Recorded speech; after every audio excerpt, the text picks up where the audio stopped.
ইদ্রিস আলাইহিস সালাতু ওয়াস সালাম ডাক দিয়ে বললেন, বন্ধু হে আজরাইল, আমি আর দুনিয়ার মধ্যে যাব না যদি আবার আমার শরীর থেকে রূহটা নেওয়া হয়। আজরাইল আলাইহিস সালাতু ওয়াস সালাম ডাক দিয়ে বললেন, বন্ধুরে কেন যাবেন না? ইদ্রিস আলাইহিস সালাতু ওয়াস সালাম ডাক দিয়ে বললেন, হে আজরাইল, আমি একজন নবী হওয়ার পরেও যে তুমি আমার শরীর থেকে কি পরিমাণ কষ্ট দিয়া রূহটা নিছ, আমার তো মনে হইছে আমার জীবন্ত শরীর থেকে মানুষ চামড়াটা উঠাইলে যেই ব্যথা হয় তার চাইতেও বেশি ব্যথা যেন আমার হয়েছে, তার চাইতে যেন হাজার হাজার গুণ বেশি ব্যথা আমার শরীরের রূহটা নেওয়ার সময় হয়েছে। ইন্নাল্লাহা ইনদাহু ইলমুস সাআহ ওয়া ইউনাজ্জিলুল গায়থ ওয়া ইয়ালামু মা ফিল আরহাম ওয়া মা তাদরি নাফসুম মাযা তাকসিবু গাদা ওয়া মা তাদরি নাফসুম বিআইয়ি আরদিন তামুত। আল্লাহ তাআলা পাঁচটা জিনিসের জ্ঞান কাউকে দেন নাই, কিয়ামত কখন হবে এই জ্ঞানটা মানুষকে দেন নাই, কখন কোথায় বৃষ্টি হবে এই জ্ঞানটা মানুষকে দেন নাই, মার গর্ভে সন্তানটা ছেলে হবে না মেয়ে হবে এই জ্ঞানটা দেন নাই। ওয়া মা তাদরি নাফসুম মাযা তাকসিবু গাদা, কে কখন কোথায় কোন জায়গায় গিয়ে খাবার খাওয়া লাগবে এটা জ্ঞানটাও আল্লাহ তাআলা কাউকে দেন নাই। 5 নম্বরে ওয়া মা তাদরি নাফসুম বিআইয়ি আরদিন তামুত, কার কখন কোথায় কিভাবে মৃত্যু হবে এটাও কে জানে না, কাউকে আল্লাহ তাআলা এই জ্ঞানটাও দেয় নাই।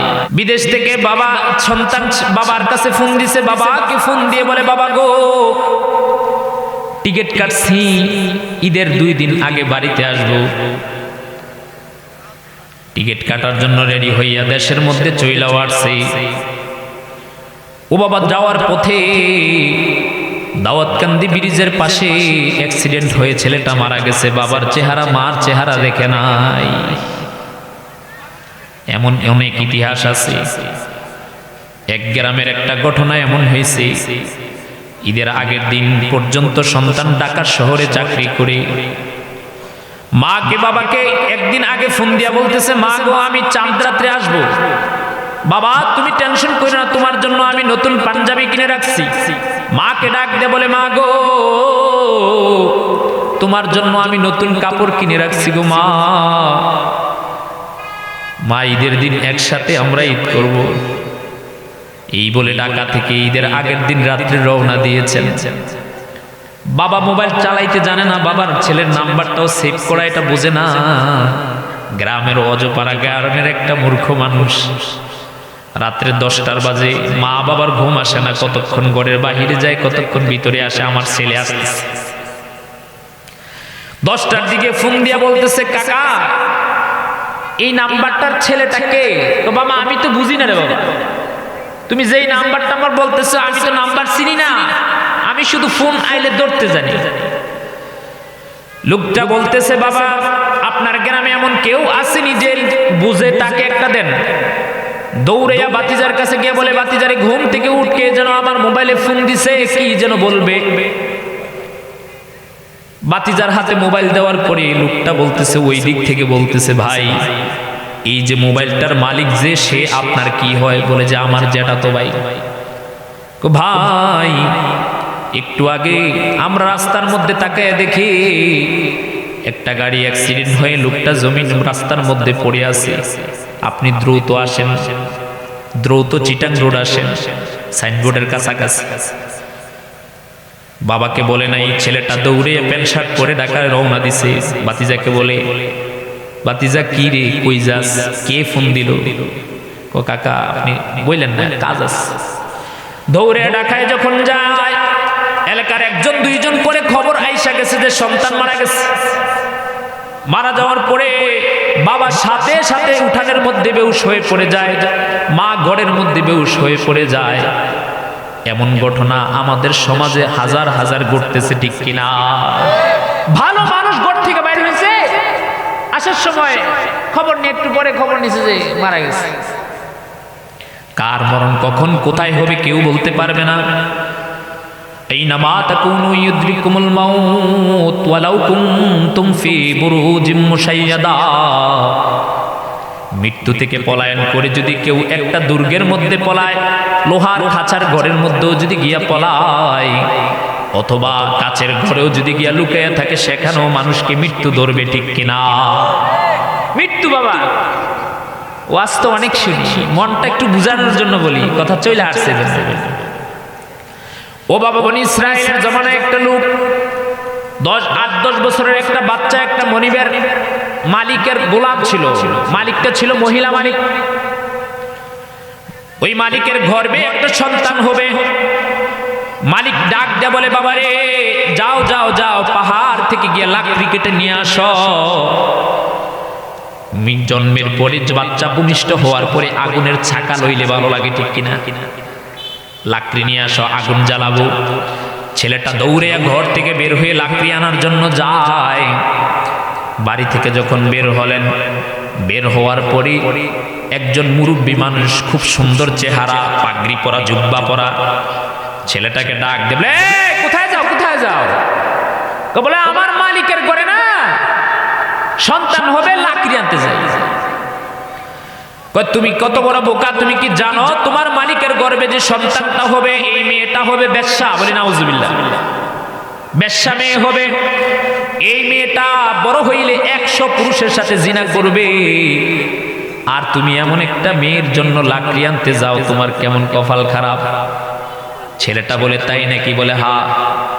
তাহলে তো আমি এই মেয়েটার জন্য লাকড়ি আনতে যাবই না, বরং আমি লাকড়ি কাটার জন্য যে দাটা নিয়ে দৌড় দিছি, ওই দাটা দিয়ে এখন ওই বাচ্চাটাকে আমি জবাই করে ফেলবো। বলি না আউযুবিল্লাহ, জবাই করে ফেলবো। এই মেয়েরে আমি দুনিয়াতে 100 পুরুষের সাথে জিনা করতে দেব না, এখনই জবাই করে ফেলবো। মুরব্বী লোকটা ডাক দিয়ে বলে, বাবা রে,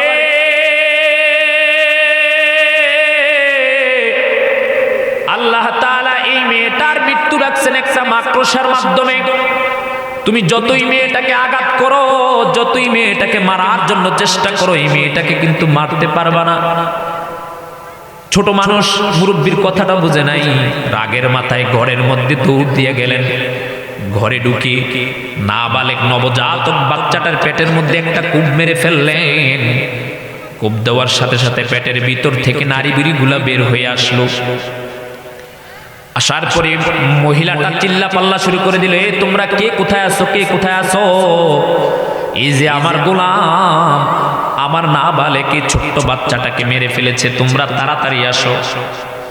মহিলাটা যখন চিল্লা পাল্লা শুরু করে দিল, ছেলেটা এখন টেনশনে পড়ে গেছে, হায় আমি এটা কি করলাম? যার কথা শুই না আমি মারলাম, দেখি সে আসে কিনা। বাড়ির বাহিরে গিয়া দেখে লোকটা নাই, মুরব্বী লোকটা নাই। টেনশনের মধ্যে পড়ে গেছে, হায় হায় আমি কি করলাম? এখন যদি আমার এলাকার মানুষ জিজ্ঞাসা যে তুই মেয়েটাকে মারলি কেন, আর আমি যদি বলি এই মেয়েটা বড় হইলে 100 পুরুষের সাথে জিনা করবে এজন্য মারছি, তাহলে গ্রামের মানুষ তো আমার কথায় বিশ্বাস করবে না, আমাকে মেরে ফেলবে। এজন্য সে দৌড়াইয়া গ্রাম ছাড়া হয়ে গেলেন। এই গ্রাম পার হইয়া আরেক দেশে চলে গেলেন। সেখানে গিয়া কামাই রোজগার করতেছে, টাকা পয়সা জমায়। বয়সটা যখন 20-25 হয়ে যায়, তখন বাড়িতে মা বাবার কাছে চিঠি লিখলেন, মা গো, বাবা গো, আমি এখন বাড়িতে আসব। এখন তো আর গ্রামের মধ্যে দেশের মধ্যে কোনো ঝামেলা নাই, আমার জন্য দেশের মধ্যে সুন্দরী একটা মেয়ে দেখবা, যেই মেয়েটা পুরা দেশের মধ্যে, পুরা এলাকার মধ্যে সবচাইতে বেশি সুন্দরী হবে। টাকা পয়সা হয়েছে, বিদেশ থেকে কামাই করে এখন টাকা হয়েছে, তো মা আমার জন্য একটা মেয়ে দেখবা, যেই মেয়েটা দেখতে খুব সুন্দরী হয়। মা বাবা এই ছেলেটার জন্য একটা মেয়ে দেখলেন, মেয়েটা অনেক সুন্দরী,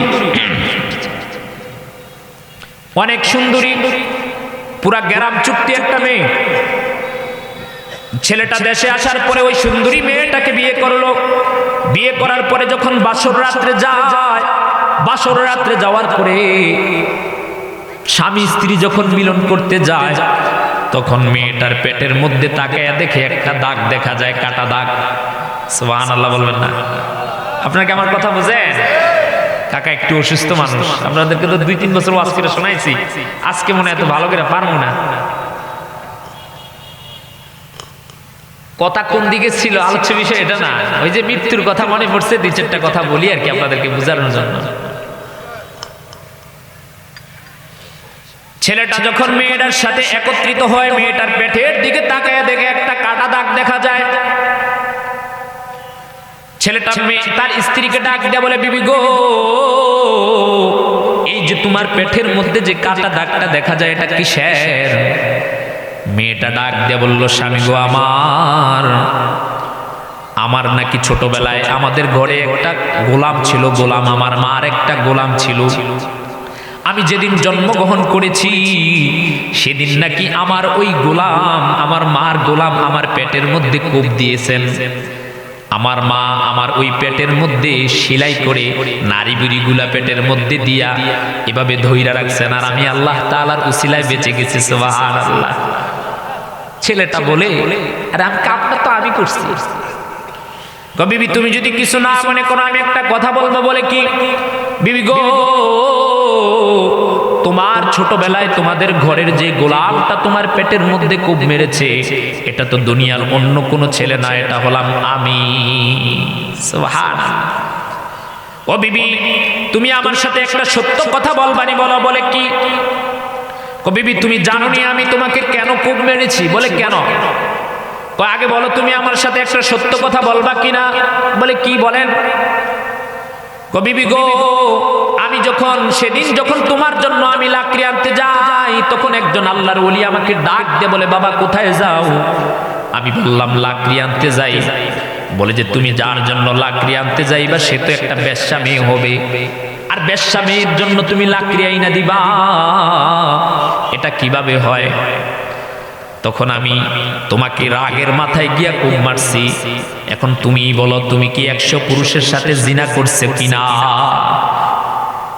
মেয়েটা ডাক দিয়া বলে, স্বামী, আমি আপনার সাথে শেষ জীবনটা কাটাবো, আপনার সাথে লুকাবো না। হ্যাঁ হ্যাঁ, আমি আমার জীবনে 100 পুরুষের সাথে জিনা করেছি। নাউজুবিল্লাহ। 100 পুরুষের সাথে আমার জিনা হয়েছে। বিবি, তোমাকে আমি আঘাত করেছি, তুমি 100 পুরুষের সাথে জিনা করেছ। মেয়েটা ডাক দিয়ে বললে, স্বামী গো আমার, আমি এখন তওবা করেছি, আমি আর কোনোদিন জিনার মধ্যে জড়িত হব না, কোনো পুরুষের সাথে খারাপ কাজ করব না। আমি আল্লাহর কসম খেয়ে বলি, আমি আর কোনোদিন জিনা করব না। ছেলেটা মেয়েটাকে মাফ করে দিয়ে বললেন, বিবি গো আমার, তবে আমি ওই মুরব্বীর মুখ থেকে একটা কথা শুনেছি, কথাটা তো এখন দেখি সত্য হয়ে গেল। মুরব্বী লোকটা আমাকে বারবার বলেছিল, বাবা রে, মেয়েটাকে কিছু করিস না, কারণ তোর আঘাতে মেয়েটা মরবে না, মেয়েটা মরবে একটা মাকড়সার আঘাতে, মাকড়সার মাধ্যমে মরবে, তুই মারলো কাম হবে না তো। ছেলেটা ডাক দেয়া বলে, বিবি গো আমার, আমি দেখতে চাই তোমার মৃত্যুটা মাকড়সার মাধ্যমে কিভাবে হয়। আমার ঘরের মধ্যে কোনো মাকড়সা থাকতে দেব না। ছেলেটা তার স্ত্রীর জন্য সুন্দর করে একটা কাচের ঘর বানাইলেন। কাচের ঘর, যে কাচের ঘরের উপর থেকে রাত্রে যখন ঘুমায় উপরের দিকে তাকাইলে একটা পিঁপড়াও যদি থাকে ওই পিঁপড়াটাও চতুর্দিকে দেখা যায়, মাকড়সা তো দূরের কথা। কাচের ঘর বানাইয়া বসবাস করতেছেন, থাকতেছেন। একদিন, 2 দিন, 3 দিন, 1 মাস, 2 মাস, 3 মাস, কয়েক মাস যখন যায় তখন উপরের দিকে তাকাইয়া দেখে রাত্রিবেলা স্বামী স্ত্রী যখন শুয়ে শুয়ে গল্প করে তখন কাচের ঘরের ছাদের উপরে তাকাইয়া দেখে একটা মাকড়সা দেখা যায়। বলেন আল্লাহু আকবার। আরো জোরে বলেন না আল্লাহু আকবার। মেয়েটা স্বামীকে ডাক দিয়ে বলে, স্বামী, আমি উপরের দিকে যা দেখতেছি আপনি কি তা দেখতেছেন? স্বামী বলে, তুমি কি দেখো?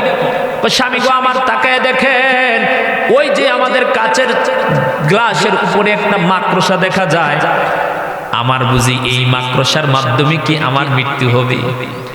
স্বামী এবং স্ত্রী ওই মাকড়সাটাকে ঝাড়ু দিয়ে নিচে নামাইলেন। নামানোর পরে স্বামীটা পিটাইয়া মাকড়সাটাকে মারলেন। মারার পরে স্বামীকে দূরে সরাইয়া বলে, স্বামী তুমি দূরে যাও, এই মাকড়সা বুঝি আমারে মারবে? এটা বইলা মেয়েটা এভাবে জোরে পা দিয়ে একটা মুইরা দিলেন। মুইরা আমাদের কুমিল্লার ভাষায় বলে মুইরা। এই মুইরা দেওয়ার সাথে সাথে মাকড়সার একটা কাঁটা মেয়েটার পায়ের মধ্যে ঢুকে যায়। ঢুকে যাওয়ার সাথে সাথে কয়েক সেকেন্ডের মধ্যে মেয়ের শরীরটা কালো হয়ে যায়, বিষে ছেয়ে যায়, কয়েক সেকেন্ডের মধ্যে মৃত্যু হয়ে যায়। অর্থাৎ এই ঘটনা দিয়ে মুফাসসিরিনে কেরাম বুঝাইলেন, তুমি যদি মৃত্যু থেকে বাঁচার জন্য একটা কাচের গ্লাসের মধ্যেও গিয়ে ঢুকো, সেখানেও তোমার মৃত্যু উপস্থিত হবে, ঠিক কিনা? আইনামা তাকুনু ইউদরিকুমুল মাউত ওয়ালাউ কুনতুম ফি বুরুজিম মুশাইয়াদা। তুমি যেখানেই গিয়ে পলাও, মৃত্যু কিন্তু কাকা ধরবে। আমি পানির নিচে ডুব দিল, মৃত্যু সেখানে আমাকে ধরবে।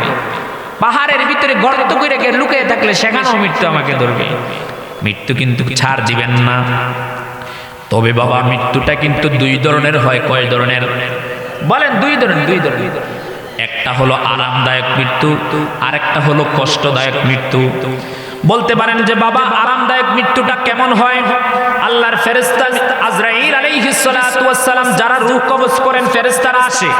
আসার পরে কি কোরআনুল কারীমের মধ্যে আছে, মুমিন বান্দা যদি মুমিন হয়, তার হাতের দিকে ইশারা করে, তার শরীরের দিকে ইশারা করে বলে, ইয়া আইয়াতুহান নাফসুল মুতমাইন্না ইরজিই ইলা রাব্বিকি রাদিয়াতাম মারদিয়া ফাদখুলি ফি ইবাদি ওয়াদখুলি জান্নাতি। হে নফসে মুতমাইন্না, হে শান্ত প্রাণবায়ু, আল্লাহ তাআলার সন্তুষ্টির দিকে বের হয়ে আসো। এটা বলার সাথে সাথে মুমিন ব্যক্তির শরীর থেকে রূহটা এমন ভাবে বের হয়ে আসে, একজন নবজাতক নাবালেগ ছোট বাচ্চা মার স্তন থেকে দুধ পান করলে যেমন কষ্ট হয় না, ঠিক তেমনি ভাবে মুমিন ব্যক্তির রূহটা বাইর হওয়ার সময় এমন কষ্ট হয় না। সুবহানাল্লাহ, জোরে বলেন না সুবহানাল্লাহ। পক্ষান্তরে আরেকটা মৃত্যু আছে, যেই মৃত্যুটা অনেক যন্ত্রণাদায়ক, বৎকারের মৃত্যু। বৎকারের মৃত্যু আল্লাহ তাআলা ডাক দিয়ে বলেন, ওয়ালাউ তারা ইয ইয়াতাওয়াফাল্লাযীনা কাফারুল মালাইকাতু ইয়াদরিবুনা ওয়ুজুহাহুম ওয়া আদবারহুম ওয়াযুকু আযাবাল হারিক। বৎকার কাফের বেঈমান ফুজ্জারের যখন মৃত্যু হয়, তখন ওই কাফের বেঈমানের ফুজ্জারের কি আল্লাহ তাআলার ফেরেশতা মালাইকাগণ রূহ কবজকারী ফেরেশতারা বলে, এই তার মুখের মধ্যে আর পিঠের মধ্যে জোরে জোরে আঘাত করে আর বলে, এই রূহ বের হয়ে আস, তাড়াতাড়ি বের হ, আল্লাহর আযাবের দিকে বের হয়ে আস, আল্লাহর আযাবের দিকে বের হয়ে আস। কবরের আযাব কত কঠিন, সইতে আমি পারিব না। মৃত্যুর যন্ত্রণা কত কঠিন, সইতে আমি পারিব না। ওগো দয়াময় হে রহিম, চাই যে তোমার শুধু করুণা। কবরের আযাব কত কঠিন, সইতে আমি পারিব না। বৎকারের মৃত্যুটা এমন ভাবে হয়, আল্লাহর ফেরেশতারা এসে বলে, এই তার মুখের মধ্যে থাপ্পড় মারে, জোরে জোরে আঘাত করে, ওয়াদরিবু ওয়ুজুহাহুম ওয়া আদবারহুম, চেহারার মধ্যে আর পিঠের মধ্যে জোরে জোরে আঘাত করে, আর বলে বের হ। কুরআনুল কারীমের অন্য আয়াতের মধ্যে আল্লাহ তাআলা আবার ডাক দিয়ে বলেন, ওয়ালাউ তারা ইযিয যালিমুনা ফি গামারাতিল মাউত ওয়াল মালাইকাতু বাসিতু আইদিহিম আখরিজু আনফুসাকুম। যখন মৃত্যুর বৎকারের মৃত্যুটা জালেমের মৃত্যুর সময় হয়ে যায়, তখন মালাইকারা আল্লাহর ফেরেশতা তার দিকে হাত বাড়িয়ে বলে, হে তোর নিজের রূহটা তুই বের করে দে। মুফাসসিরিনে কেরাম বলেন, আমরা বাবা, আমি মাঝে মাঝে উদাহরণ দিয়ে বলি, আমাদের এদিকে পানি আছে, পানির সময় শাপলা হয় কি হয় না? আপনাদের দিকে হয়নি? শাপলা হয়। আমরা ছোটবেলা শালুক টোকাইতে, শালুক টোকানোর জন্য যাইতাম, শালুক উঠাইতে, ওঠাই পানির মধ্যে শালুক উঠাইতে যাইতাম। শালুক যখন উঠাইতে যাইতাম, তখন শালুকের গাছের মধ্যে ধরে, এটাকে আমরা বলতাম ফেনা ফেনা। ঠিক নেই? ওইটার মধ্যে আগার মধ্যে ধইরা ওইটাকে ম্যাপ করে করে ওই শালুকের গাছের গোড়ায় যাইতাম, গোড়ায় গিয়ে মাটির নিচে এভাবে হাত দিতাম, হাত দিয়ে মাটির নিচ থেকে শালুকটা উঠে নিয়ে আসতাম। ঠিক কিনা? ঠিক একজন বৎকারের যখন মৃত্যু হয়ে যাবে, বৎকারের যখন মৃত্যুর সময় হবে, তখন ফেরেশতারা, আল্লাহর ফেরেশতারা বৎকারের শরীরের ভিতরে হাতটা ঢুকিয়ে দিবে। হাতটা ঢুকিয়ে দেওয়ার সাথে সাথে রূহটা ডান দিকে দৌড় দিবে, বাঁ দিকে একবার দৌড় দিবে। বাঁ দিকে দৌড় দিলে যখন আবার ফেরেশতারা বাঁ দিকে হাতটা দিবে, তখন পায়ের দিকে দৌড়াবে, কতক্ষণ মাথার দিকে দৌড়াবে, তখন তাকে জোর করে এভাবে তক্কর করে ধরে তার শরীর থেকে তার শরীরের ভিতর থেকে জোর করে এভাবে টেনে টেনে টেনে টেনে কষ্ট দিয়ে রূহটা বের করে আনা হবে। খামখেয়ালি বিষয় না বাবা। আল্লাহর ফেরেশতা হযরতে আজরাইল আলাইহিস সালাতু ওয়াস সালাম, ও বাবা দুর্বল riwayat একটা হাদিস বর্ণনা আছে, আল্লাহ তাআলার কাছে বলে, ওগো আল্লাহ, আমি আপনার একজন নবী আছে, নবীর বন্ধু হতে চাই, কয়েকদিন থাকবো, বেরাবো। বলে যে কার সাথে? বলে ইদ্রিস আলাইহিস সালাতু ওয়াস সালাম, আপনার বন্ধু ইদ্রিস আলাইহিস সালাতু ওয়াস সালামের সাথে আমি একটু সাক্ষাৎ করব। আল্লাহ রাব্বুল আলামিন বললেন, যাও যাও, তুমি দুনিয়ার জমিনে যাও, ইদ্রিসের সাথে গিয়ে সাক্ষাৎ করো। আল্লাহর ফেরেশতা আজরাইল আলাইহিস সালাতু ওয়াস সালাম দুনিয়ার জমিনে এসে ফজরের নামাজ আদায় করলেন। আদায় করার পরে নবীদের একটা চরিত্র ছিল, তারা মেহমান ছাড়া সকালে কোনোদিন খাবার খাইতেন না। ইদ্রিস আলাইহিস সালাতু ওয়াস সালাম মেহমান খুঁজতেছে, কোথাও মেহমান আছে কিনা। তাকে দেখে মসজিদের মধ্যে একজন লোক বসে আছে। ইদ্রিস আলাইহিস সালাতু ওয়াস সালাম লোকটাকে ধরে বলে, বাবা আপনি কোথায়? আপনি কি মুসাফির নাকি? বলে যে হ্যাঁ আমি মুসাফির। বলে আমার বাড়িতে চলেন, আমার সাথে নাস্তা করবেন। বাড়িতে ধরে নাস্তার জন্য নিয়ে গেলেন। নাস্তা করানোর পরে ইদ্রিস আলাইহিস সালাতু ওয়াস সালাম বললেন, বাবা কোথায় যাবেন? বলে যে বলতে পারি না, অনেক দূর থেকে আসছি তো বলতে পারি না, পরিচয় দেন আর কি। তাহলে আপনি আমার বাড়িতে থাকেন না, সমস্যা কি? আমার বাড়িতে জায়গা আছে, আপনি মুসাফির বানো, আমার বাড়িতে থাকেন। আজরাইল আলাইহিস সালাতু ওয়াস সালাম ইদ্রিস আলাইহিস সালাতু ওয়াস সালামের বাড়িতে থাকতেছেন, কিন্তু ফেরেশতা তো দুনিয়ার নিয়ম বুঝে না। তার বাড়িতে থাইকা মানুষের ফসল খেয়ে ফেলে, মানুষের গাছ থেকে না বইলা অনুমতি না নিয়ে ফসল খেয়ে ফেলে। সবাই আইসা ইদ্রিস আলাইহিস সালাতু ওয়াস সালামের কাছে বিচার দিলেন, হুজুর, ওগো আল্লাহর নবী, আপনার এনে যে মুসাফির মেহমান আসছে, এই লোকটা তো বেশি সুবিধার না। বলে কি? বা আমাদের গাছের ফল আমাদের থেকে অনুমতি না নিয়ে খেয়ে নেয়, অনুমতি না নিয়ে খেয়ে ফেলে। এই লোকটাকে ইদ্রিস আলাইহিস সালাতু ওয়াস সালাম তার চালচলন ভাবভঙ্গিমা দেখে হাতের মধ্যে একদিন ধরে বলে, এই মিয়া তুমি কে কও? আপনি আল্লাহর নবী, আপনার সাথে তো লুকানো যাবে না, আমি আল্লাহর ফেরেশতা আজরাইল। সুবহানাল্লাহ বলেন। তো তুমি আমার বাড়িতে কি করো? বলে যে আমি আল্লাহর কাছ থেকে পারমিশন নিয়ে আসছি, আপনার সাথে কয়েকদিন থাকবো, বন্ধুত্ব করব। তাই নাকি? বলে হ্যাঁ। তো কয়েকদিন যখন বেড়াইলেন, ভালো একটা বন্ধুত্ব হইলেন। ইদ্রিস আলাইহিস সালাতু ওয়াস সালাম আজরাইলের হাত ধরে বলে, বন্ধু একটা শখ হইছে রে বন্ধু। কয় কি? আমার একটু জান্নাত জাহান্নামটা দেখার শখ। বন্ধু রে, জান্নাত জাহান্নাম দেখতে হলে তো মৃত্যুবরণ করা লাগে, মৃত্যুর আগে তো জান্নাত জাহান্নাম দেখা যায় না, ঠিক কিনা? জোরে বলেন ঠিক কিনা? জান্নাত দেখতে হলে মুমিন বান্দা তার মৃত্যুর পরে স্থান হলো জান্নাত, সে মৃত্যুর পরে জান্নাত দেখবে। বন্ধু তুমি তো মৃত্যুবরণ করা লাগবে, তার আগে জান্নাত দেওয়া যাবে না, জান্নাত দেখানো যাবে না। বলে যে দরকার হয় আমি মরতে রাজি আছি, মরার পরে আবার আমার রূহটা আমার শরীরে দিয়ে দিবা, জান্নাতটা দেখার পরে আমার শরীরের মধ্যে রূহটা দিয়ে দিবা, তারপরেও আমি ফাঁকি দিয়া জান্নাতটা দেখতে চাই। সুবহানাল্লাহ, জান্নাত দেখার শখ। আল্লাহর কাছে আজরাইল বলেন, আল্লাহ আপনার বন্ধু এটা কি কয়? কি বলে? সে নাকি তার মৃত্যু দিয়ে জান্নাত দেখাইতাম। দাও মৃত্যু, আবার পরে রূহ দিয়ে দিবা, সমস্যা কি? রূহ দিয়ে দেবো আমি আল্লাহ। মৃত্যু দিয়া দিলেন, মৃত্যু দিয়া জান্নাত দেখানোর পরে জান্নাত থেকে যখন বের হয়ে আসবে, তখন ইদ্রিস আলাইহিস সালাতু ওয়াস সালাম যখন পাটা বাহিরে দিবে, তখন আর বাহিরে হয় না। আজরাইল বলে, বন্ধু বাইর হবেন না কেন? আপনার তো দুনিয়ায় যাইতে হবে। আজরাইল আলাইহিস সালাতু ওয়াস সালাম কে ইদ্রিস আলাইহিস সালাতু ওয়াস সালাম বললেন, আজরাইল রে, দুনিয়ায় যে আমি এখন যাব, আবার আমার শরীরের মধ্যে রূহটা দেওয়া হবে নাকি? বলে হ্যাঁ। রূহ দেওয়া হলে আবার কি আমার শরীর থেকে রূহটা নেওয়া হবে? বলে হ্যাঁ। আবার আপনার শরীর থেকে রূহটা নেওয়া।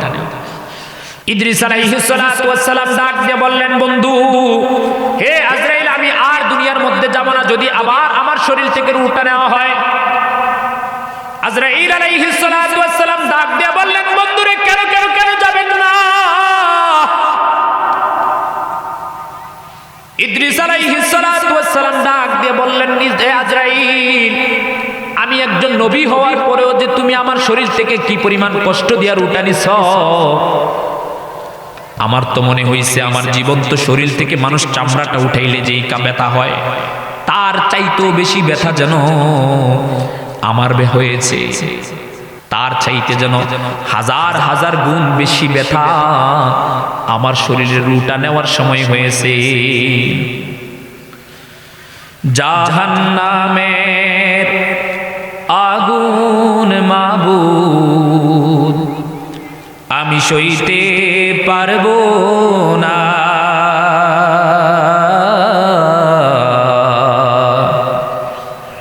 দুনিয়া ও আখিরাতে আমারে কাঁদায়েন না। জাহান্নামের আগুন মাবুদ আমি সইতে পারবো না,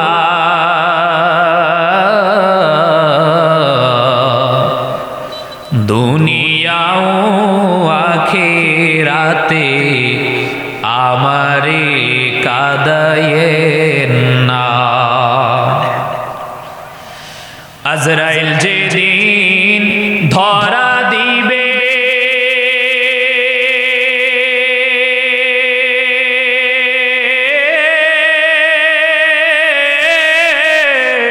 কোন ওজর না চলিবে,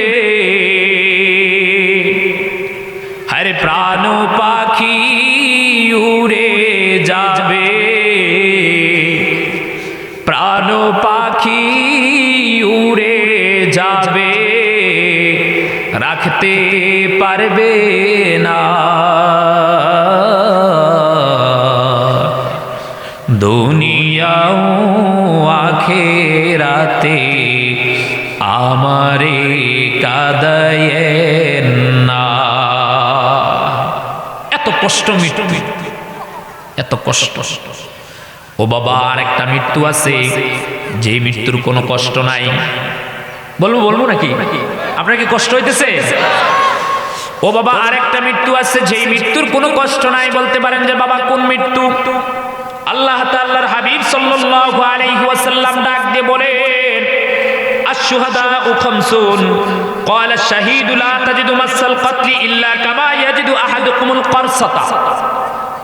আল্লাহর নবী ডাক দিয়ে বলেন, যারা আল্লাহর রাস্তায় গিয়ে মারা যায়, শাহাদাত বরণ করে কাফেরদের সাথে লড়াই করতে করতে মারা যায়, তাদের মৃত্যুটা হবে একটা মানুষ যদি দুষ্টামি করে একটা চিমটি কাটলে যেমন ব্যথা, অথবা একটা পিপিলিকায় কামড় দিলে যেমন ব্যথা হয়, তার চাইতেও আরো কম কষ্ট হবে। সুবহানাল্লাহ। আল্লাহর রাস্তায় যারা মারা যায় তাদের মৃত্যুটা একদম সহজ সহজ সহজ। শহীদদের মৃত্যু, ও বাবা, শহীদদের মৃত্যু তো খামখেয়ালি বিষয় না। শহীদ হওয়ার জন্য মন মানসিকতা তৈরি করা লাগে, শহীদ হওয়ার জন্য আল্লাহর প্রতি ভালোবাসা লাগে, শহীদ হওয়ার জন্য নবীজির প্রতি মহাব্বত লাগে, ইসলামের প্রতি, বিধিবিধানের প্রতি, আল্লাহর কালামের প্রতি মহাব্বত লাগে, ঠিক কিনা? এভাবে শহীদ হওয়া যায় না। শহীদ হইতে হইলে আল্লাহর নবীর মহাব্বত লাগে, এছাড়া শহীদ হওয়া যায় না। ও বাবা, মহাব্বত তো নবীজিরকে সাহাবায়ে কেরাম করেছেন মহাব্বত করার মতো। একটা গল্প বলি। হ্যাঁ, একদিন নবীজি মসজিদের নববীতে নামাজ আদায় করে মসজিদের পাশে বসে আছে। দুইটা বাচ্চা নবীজির কাছে আসছে। একটা বাচ্চার বয়স 8 বছর, আর একটা বাচ্চার বয়স 10 বছর। আয়েশা বলে, হুজুর আপনার বাড়ি কোন? সুবহানাল্লাহ বলবেন না, 8 বছরের বাচ্চা তো বুঝে না। হুজুর আপনার বাড়ি কোন? আমার বাড়ি মক্কায়। তা আপনার বাড়ি মক্কায়, আপনি আমাদের এলাকায় কি করেন? মদিনা আমাদের বাড়ি, আপনি এনে কি করেন? মক্কায় আমারে অনেক আঘাত করছে, নির্যাতন করছে, তো এজন্য মক্কা ছাইরা তোমাদের গ্রামে চলে আসছে। বলেন কি আপনার মতো একটা মানুষকে মক্কায় মারছে? আপনারে দিয়ে আমাদের গ্রামে আনার জন্য আমাদের গ্রামের হাজার হাজার মানুষ রাস্তার মধ্যে দাঁড়িয়ে আপনাকে সুন্দর কইরা স্বাগতম জানাইছে আর গান বলছে, তালাআল বাদরু আলাইনা মিন সানিয়াতিল ওয়াদা ওয়াজাবা শুকরু আলাইনা মা দাআ লিল্লাহি দাদা, বলছে না? তো আপনারে দিয়ে আমাদের গ্রামের হাজার হাজার মানুষ এটা বইলা বইলা আপ্যায়ন করছে, আপনারও মারছে? বলে যে আপনারে সবচাইতে বেশি মারছে কি? বলে আমারে সবচাইতে বেশি মারছে আবু জাহেল। আবু জাহেল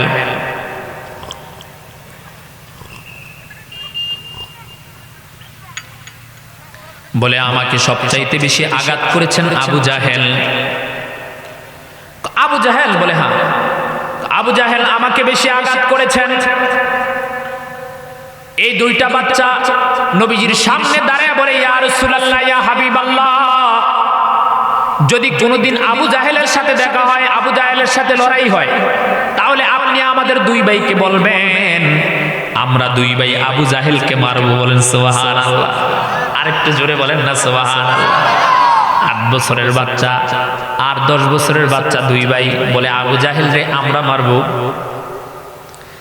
কিছুদিন পর, কয়েক বছর পরে একদিন দেখে মা নামাজের মুসল্লার মধ্যে দাঁড়াইয়া বৈশা এভাবে দুইটা হাত আল্লাহ তাআলার দরবারে উঠে কাঁদতেছে, কাঁদে কাঁদে কাঁদে কাঁদে আর বলে, আল্লাহ আল্লাহ গো, কয়েকদিন পরে বদরের যুদ্ধ হবে, আমার স্বামী দুনিয়ার জমিনে নাই। ওগো মালিক, আজকে যদি আমার স্বামী দুনিয়ার জমিনে থাকতো তাহলে আমার স্বামীকে বদরের যুদ্ধে পাঠাইতাম। আজকে যদি আমার উপযুক্ত একটা সন্তান থাকতো, সন্তানটারে বদরের যুদ্ধে পাঠাইতাম। একটা উপযুক্ত সন্তানও নাই, আমার স্বামীও দুনিয়ার জমিনে নাই। দুইটা ছেলে দেখে মা এভাবে উপরের দিকে হাত তুইলা কাঁদতেছে। দুইটা বাচ্চা মা দুই দিক এসে বসে মাকে ডাক দে, বলে মা গো, কাঁদো কেন, কাঁদো কেন? ছেলে দুইটা ডাক দে বলে, বাবারে তোমরা তো জানো না, কয়েকদিন পরে মুসলমানদের বদরের যুদ্ধে মক্কার কাফেরদের সাথে যুদ্ধ হবে। ওই যুদ্ধের মধ্যে যদি তোমার বাবা যদি এখন বেঁচে থাকতো তাহলে তোমার বাবাকে পাঠাইতাম।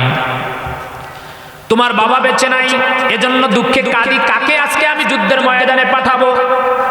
দুইটা ছেলে মাকে ডাক দে বলে, মা গো, ওই যুদ্ধের মধ্যে কি আবু জাহেল আসবে নাকি? ওই যে একদিন নবীজির মুখ থেকে শুনছে আবু জাহেল নবীজিকে মারছে, এজন্য আবু জাহেলকে মারার জন্য দিলের ভিতরে তামান্না হয়ে গেছে।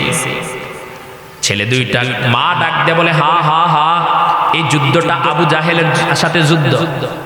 ছেলে দুইটা ডাক দে বলে, মা এই যুদ্ধে আমরা যাবো। সুবহানাল্লাহ, আমরা যাব, আমরা যুদ্ধে যাব। মা ডাক দিয়ে বলে, বাবা রে, এটা তো কোনো খামখেয়ালি যুদ্ধ না, এটা খামখেয়ালি যুদ্ধ না। কাফের তারা অনেক বড় শক্তি, তাদের অস্ত্র অভাব নাই, তাদের ঘোড়া অভাব নাই, তাদের যুদ্ধ অভাব নাই, মুসলমানের সংখ্যায় কম। ছেলে দুইটা ডাক দিয়ে বলে, মা গো, আপনি একটা বার অনুমতি দিয়া দেন, এই যুদ্ধে অংশগ্রহণ করার দায়িত্ব হলো আমাদের, আমরা দেখব, আমরা যাব, আপনি একটা বার অনুমতি দেন। মা বলল, যা যা বাবা, দোয়া করে দিলাম, অনুমতি দিলাম, কিন্তু আমার মনে হয় না তোদের মতো ছোট ছোট বাচ্চাদেরকে নবীজি যুদ্ধের ময়দানে নিবে। দুই ভাই মিলে পরামর্শ করা শুরু করলো, বাইরে যে কোনো মূল্য হোক নবীজির দুশমন আবু জাহেলকে মারতে হবে। নবীজিরে ভালোবাসি, এমন ভালোবাসার নবীকে আবু জাহেল মারছে, তারে আমরা ছাড়বো না, তাকে ছাড়বো না। নবীজি বদরের যুদ্ধের জন্য লোক ডাকাইলেন, ডাকানোর পর মুরব্বীরা উপস্থিত হয়ে গেলেন যুদ্ধ করতে। ল্যাংড়ারা উপস্থিত, কানারা উপস্থিত, বয়রারা উপস্থিত, ঢ্যাঙ্গারা উপস্থিত, ছোট ছোট নাবালেক বাচ্চারা উপস্থিত। নবীজি সবাইকে দেখে বললেন, বদরের যুদ্ধ এটা অনেক ঐতিহাসিক যুদ্ধ। এই যুদ্ধের মধ্যে কোনো বৃদ্ধ লোক থাকা যাবে না, এই যুদ্ধের মধ্যে কোনো নাবালেক বাচ্চা থাকা যাবে না, ল্যাংড়া কানা এগুলা থাকা যাবে না।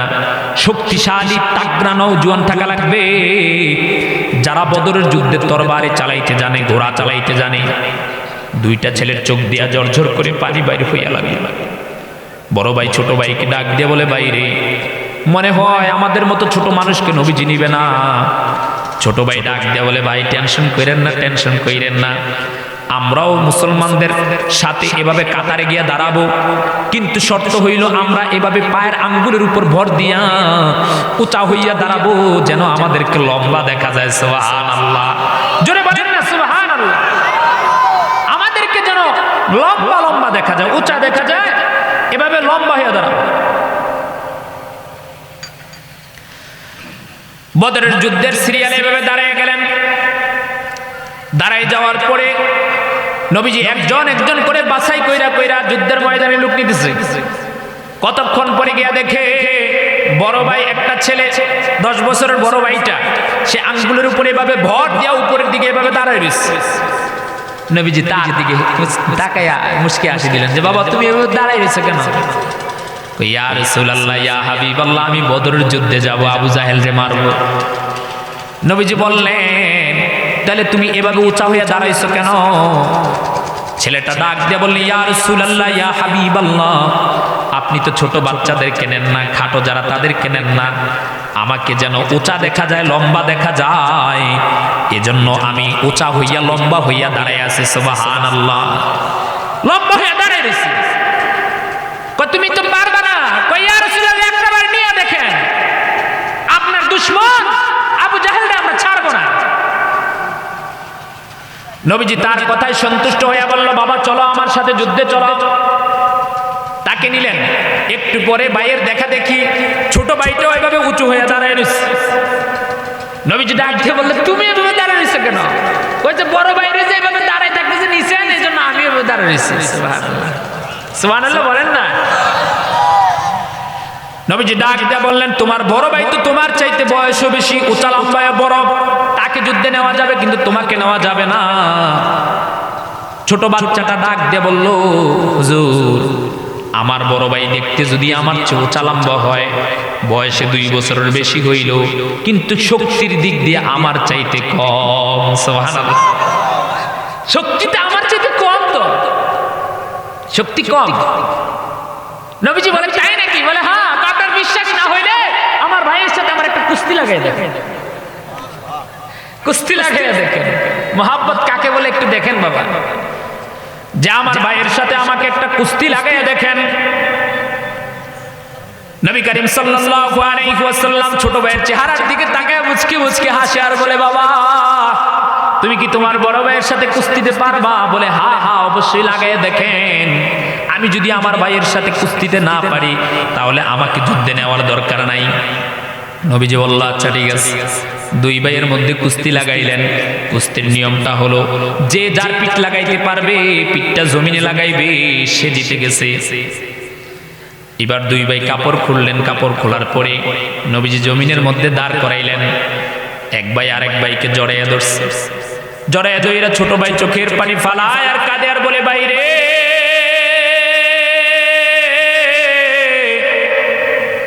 ওই যেদিন থেকে নবীজির মুখ থেকে শুনছি আবু জাহেল নবীজিকে আঘাত করেছে, সেদিন থেকে দিলের মধ্যে একটা তামান্না নিয়ে আসছি, নবীজির দুশমনের গল্লাটা আমি ফালাবো, তুইও ফালাবি।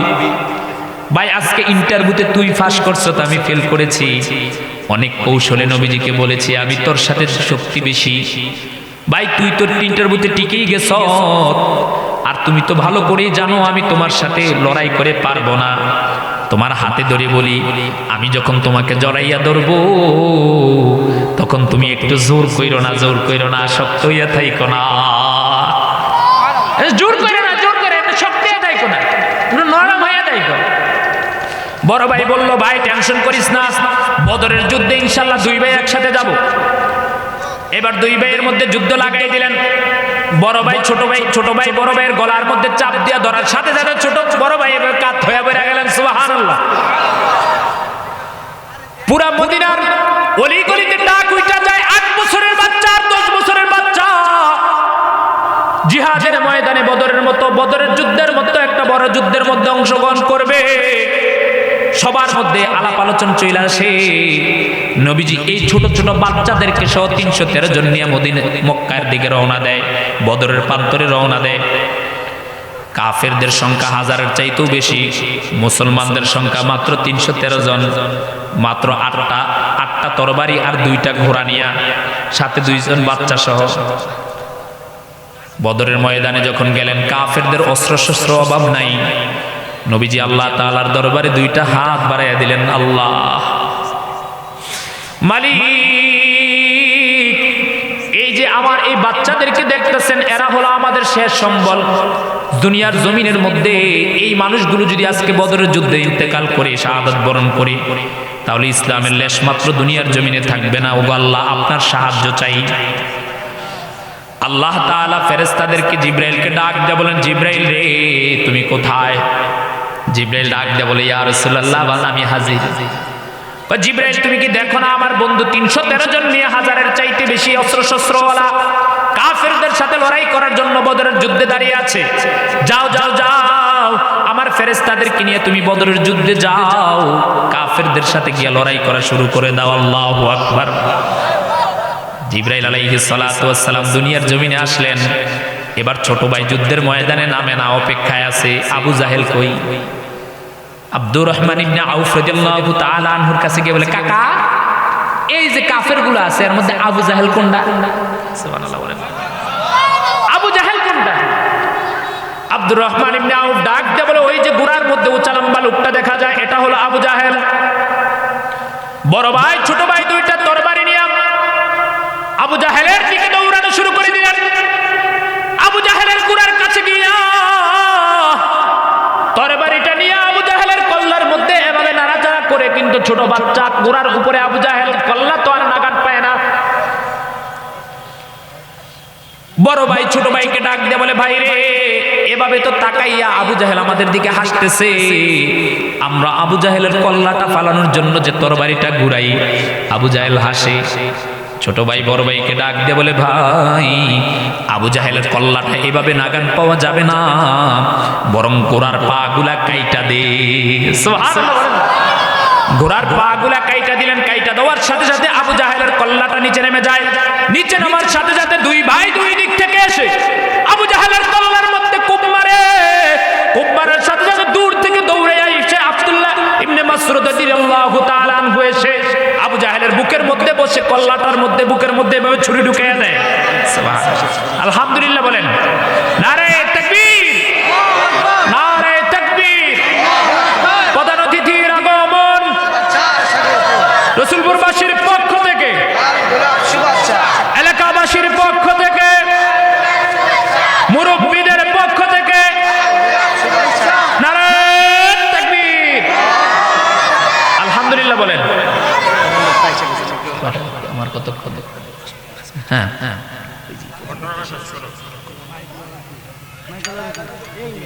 এমন ছিল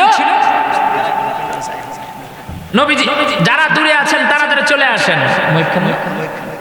আর জাগ্রত কবি মুহিব খান, যিনি পুরা পৃথিবীতে প্রথম পুরা কুরআনুল কারীমটাকে কাব্য অনুবাদ করেছেন, কবিতা আকারে অর্থ তুলেছেন। সুবহানাল্লাহ। এজন্য শুনবেন তো ইনশাআল্লাহ।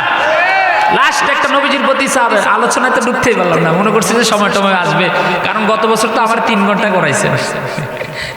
আর আমি জানি যে রসুলপুর গেলে 2-2.5 ঘন্টার নিচে আমার দেয় না, তো ভাবছি যে এভাবে হবে। আর আজকে কোনো মৃত্যু আমার ঠেলা নিয়ে আসছে মৃত্যুর দিকে। যাক, লাস্ট একটা গল্প, নবীজি কি কেমন মহব্বত সাহাবায়ে কেরাম করছেন।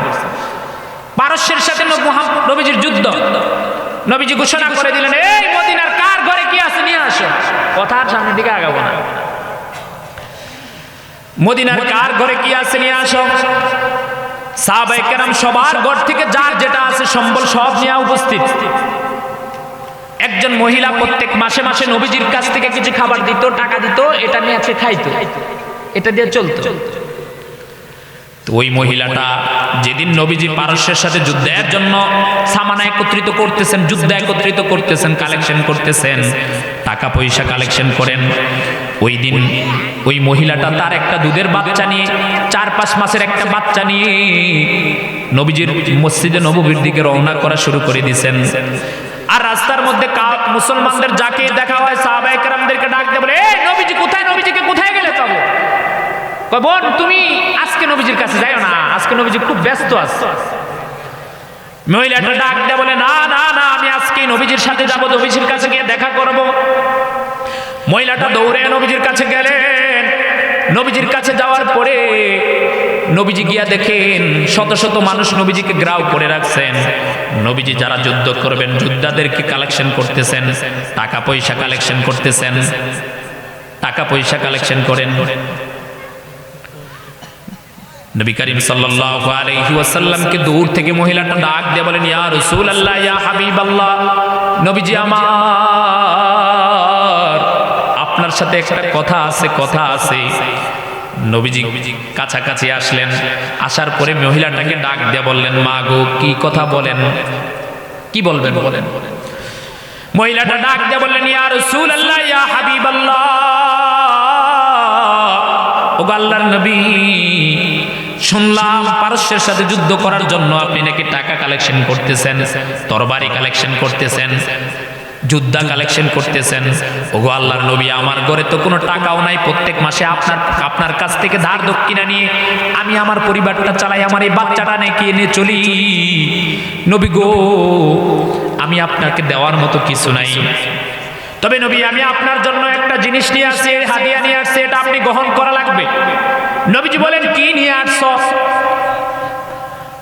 মহিলাটা ডাক দিয়ে নবীজিকে বলে, ইয়া রাসূলুল্লাহ, ইয়া হাবিবাল্লাহ, আপনি যখন যুদ্ধের ময়দানে থাকবেন তখন কাফের বেঈমানদের লক্ষ্য উদ্দেশ্য থাকবে আপনার প্রতি, আপনাকে আঘাত করার চেষ্টা করবে, আপনাকে মারার চেষ্টা করবে।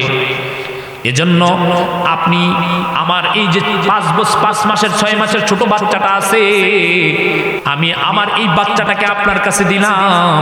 কাফেররা যদি ডান দিক থেকে আপনাকে আঘাত করে আমার এই বাচ্চাটাকে আপনি এভাবে দিবেন, কাফেররা যদি বাঁ দিক থেকে আঘাত করে আমার বাচ্চাটাকে এভাবে দিবেন, কাফেররা যদি সামনের দিক থেকে আঘাত করে আমার এই বাচ্চাটাকে এভাবে দিবেন, কাফেররা যদি পিছনের দিক থেকে আঘাত করে আমার বাচ্চাটাকে দিবেন। কাফেরদের প্রত্যেকটা আঘাত যেন আমার বাচ্চার শরীরের মধ্যে লাগে, একটা আঘাতও যেন আপনার শরীরের মধ্যে না লাগে। দিনের লাগিয়া নবীজি যান উহুদের ময়দানে,